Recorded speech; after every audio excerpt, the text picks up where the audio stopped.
আজ ডিনারের জন্য বানাচ্ছি তড়কা, মুগ কড়াই দিয়ে তড়কা। মুগ কড়াইয়ের তড়কা আর গরম গরম হাতে করা রুটি, সঙ্গে পেঁয়াজ, গাজর, শশার স্যালাড থাকলে আর কথাই নেই। তড়কা বানানোর জন্য নিয়েছি 1 কাপ মুগ কড়াই। এটা আগের দিন রাত্রে ভিজিয়ে দিয়েছিলাম। এবার প্রেসার কুকারে একটা সিটি দিয়ে সেদ্ধ করে নেব। সেদ্ধ হয়ে গেছে, এবারে তড়কা বানাবো। আমি সুব্রত, আপনারা দেখছেন মুক্তিকণা কিচেন।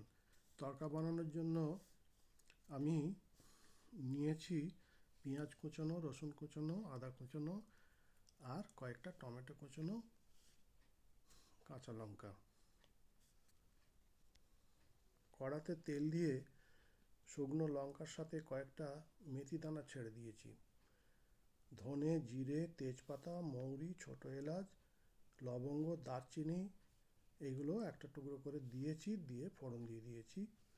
ফোড়নটা ভাজা হলে দিয়ে দিতে হবে পেঁয়াজ কুচোনো।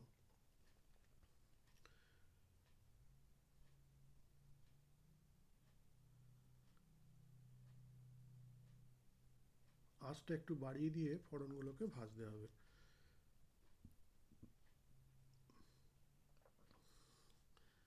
পেঁয়াজ কুচানো দিয়ে দিলাম। আঁচ বাড়িয়ে পেঁয়াজ কুচানোগুলো অনবরত নাড়তে হবে। এবার দিয়ে দেবো কুচনো কাঁচা লঙ্কা। অনবরত নাড়তে নাড়তে পেঁয়াজ থেকে তেল ছেড়ে দিলে হালকা রং ধরবে। এবার দিয়ে দেবো রসুনগুলো।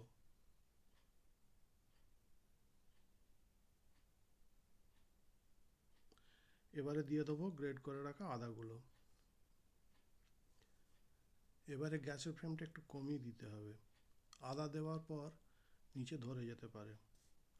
এবার দিয়ে দেবো 1 চামচ নুন, দিলাম হলুদ গুঁড়ো,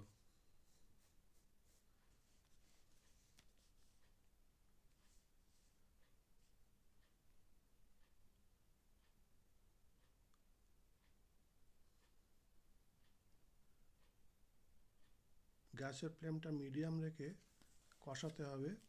এবার দিয়ে দেবো কুচনো টমেটোগুলো। টমেটোগুলো পড়লে আর পুড়ে যাওয়ার ভয় থাকবে না। এবার গ্যাসের ফ্লেমটা বাড়িয়ে দিলেও ক্ষতি হবে না।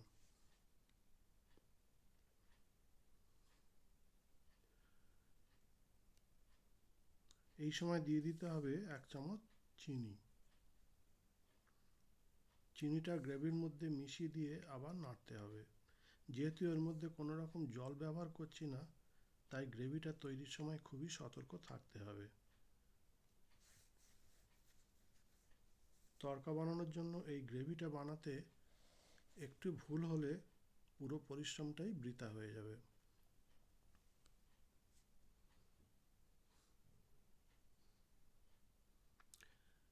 গ্রেভিটার মধ্যে দিয়ে দেবো একটা ডিম ফাটিয়ে।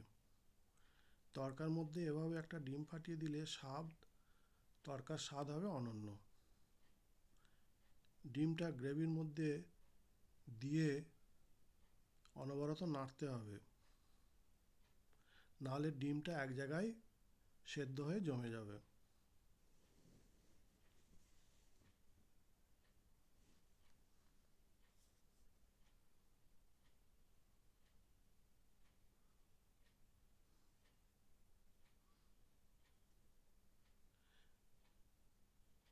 এইভাবে গ্রেভির মধ্যে ডিম ফাটিয়ে দিলে ডিমের যে কাঁচা গন্ধ সেটা চলে যাবে।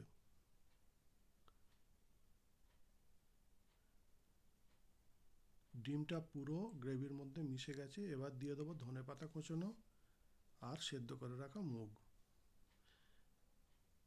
এখানে বলে রাখা ভালো, এই রান্নায় আর আমি কোনো জল ব্যবহার করছি না।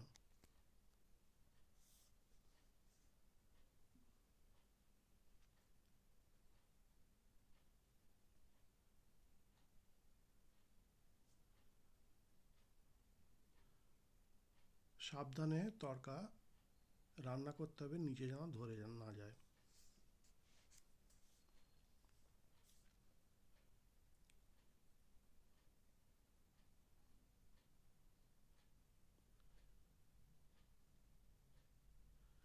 তড়কাটা প্রায় রান্না কমপ্লিট।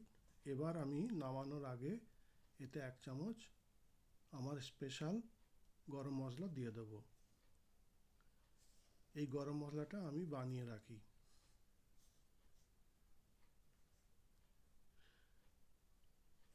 কয়েকটা রুটি, হাতে গড়া রুটি করে নিচ্ছি। এবার গরম গরম পরিবেশনের পালা।